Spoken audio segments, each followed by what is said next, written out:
Сәлеметсіңдер ме оқырмандар? Параграф 10 Су иесі Сүлеймен. Бірінші тапсырма оқылым. Мәтінді оқып жоспар құрыңдар. Мәтіндегі суреттің орнына қандай баталар қосар едіңдер? Су иесі Сүлеймен. Қазақ халқында үйге қонақ келгенде жас баланың қолына құман беріп, мойнына сүлгі асып, ас ішердің алдында қонақтардың қолына су құйғызатын дәстүр бар. Аңыз бойынша бұл дәстүр Сүлеймен пайғамбардан қалған деседі. Дәуіт пайғамбар 30 ұлынан айырылған соң қайғыдан қан жұтады. Ұлық Алла оны жұбату үшін оған тағы бір ұл сыйлайды. Дәуіт ұлы болардың қарсаңында Жебірейіл періште хабар әкеледі. Әй Дәуіт, ұлық Алла бір ұл нәсіп етеді, бірақ шарты сол. Ол баланың қызығын 9 жыл ғана көресің. Осыған ризасың ба дейді. Дәуіт іштей қынжылса да, не қылса да Жаппар иемнің әміріне ризамын деп келіседі. Көп ұзамай Дәуіт ұлды болып есімін Сүлеймен қояды. Дәуіт патша болғандықтан оның сарайына күн сайын жүздеген адам қонаққа келеді екен. Сол кезде 7 жасар Сүлейменді бір қолына құман, бір қолына сүлгі ұстатып сарайдың алдына қызметке қояды. Бала күні бойы кірген шыққан қонақтардың қолына су құйып алғысын алады. Оның адал қызметіне риза болған қонақтар деп 99 тілек айтып бата береді екен. Сүлейменнің бағанасы бекіп, қабырғасы қатайып, бойы да өсіп, азамат боп ер жетеді. Бір күні Дәуіт ұлық Аллаға: «Уа Алла, маған ұлыңның қызығын 9 жыл ғана көресің деп едің. Бұл не хикмет?» деп сұрайды. Ұлық Алла: «Рас айтасың, Сүлейменнің пешенесіне 9 жылдық ғұмыр жаздым.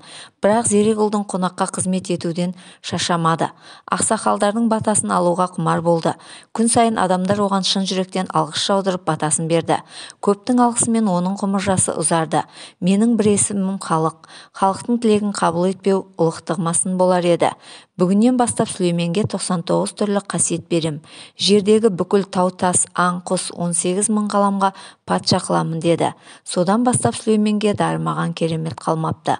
Осыған орай Сүлеймен де су құйған, су иесі Сүлеймен деген сөздер ел арасында таралыпты. Қазірде қазақ халқы үйге қонақ келгенде жас баласының қолына құман мен сүлгі ұстатып, үлкен кісілердің батасын ал деп су құйғызады. Бата менен ер көгерер, жаңбыр менен жер көгерер деген тәмсіл сөз Сүлеймен пайғамбардан қалған екен, ел аузынан. Енді сұрақтарға жауап берейік. Су иесі Сүлеймен деген сөз неден қалған? Сүлейменнің ғұмыр жасының ұзаруы сендерге қандай ой салды? Дәуіт мұрзаның ұлы Сүлеймен үйіне келгендердің қолына су құйып, елдің батасын алады. Екінші, елдің батасын, алғысын алу шынында керемет сезім болса керек. Әрбір адам елге қызмет етіп, үлкендердің батасын алу керек деп ойлаймын. Жоспар. Мәтінге жоспар. Бірінші, қазақы дәстүр. Екінші, Дәуіт ұлы Сүлеймен. Үшінші, халық тілегі. Төртінші, елдің алғысы. Екінші тапсырма. Мәтіннен есімдіктерді табыңдар, қызметін анықтаңдар. Аңыз бойынша бұл дәстүр Сүлеймен пайғамбардан қалған деседі. Бұл сілтеу есімдігі анықтауыштың қызметін атқарып тұр. Жердегі бүкіл тау, тас, аң, құс 18 мың ғаламға патша қыламын. Бұл сөйлемде бүкіл жалпылау есімдігі пысықтауыш қызметінде тұр. Үшінші тапсырма жазылым. Оқылым мәтіні бойынша түр сөйлем тәсілі арқылы жинақы мәтін жазыңдар. Бірінші, пікір. Мәтін бойынша өзіндік пікірлеріңді бір сөйлеммен жазыңдар. Екінші, дәлел. Өз пікірлеріңді бір сөйлеммен дәлелдеңдер. Үшінші, мысал. Пікірлеріңді өмірмен байланыстырып мысал келтіріңдер. Төртінші, қорытынды. Тақырып бойынша қорытынды шығарыңдар. Пікір. Елге қызмет етіп, үлкеннің батасын алу парыз саналады. Дәлел. Елдің алғысын алған Сүлейменге ұлық Алла ұзақ ғұмыр берді. Мысал, егер кімде-кім біреулерге жақсылық жасаса, олар оған батасын беріп, ол адамның өмір жолы ашық болады. Қорытынды. Қарғыс алма, алғыс ал. Төртінші тапсырма. Су туралы мақал-мәтелдерді жинақтап, оларға түсініктеме беріңдер. Бірінші, су ағасы бұлақ, яғни су бұлақтан бастау алады деген мағынада айтылған. Екінші, сыйласқанның суын іш, яғни өзің сыйласатын адамның қолынан су ішу де бір ғанибет екенін аңғартады. Үшінші, суға кеткен талғармайды, яғни суға ағып бара жатқан адам қалайда сол судан құтылу үшін жаңағы амал іздейді. Төртінші, от арық, су семіз.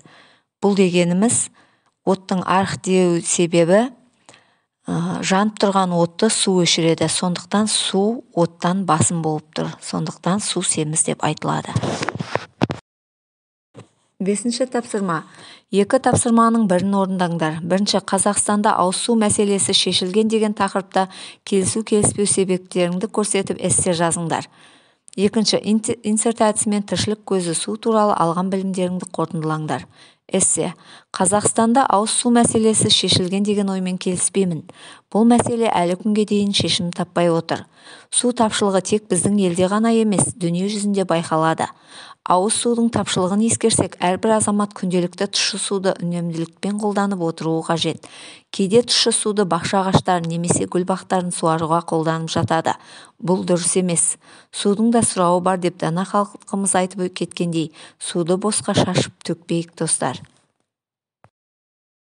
Инсерт кестесі. Менің бұрыннан білетінім, су иесі Сүлеймен деген сөзді естуім бар. Жаңа ақпарат. Бұл сөздің неге байланысты шыққаны мен үшін жаңа ақпарат болды. Менің ойлағаныма қайшы. Дәуіт пайғамбардың 30 ұлынан айырылуы. Білгім келеді, Қазақстанда суды үнемдеу үшін қандай шаралар жүзеге асып жатыр?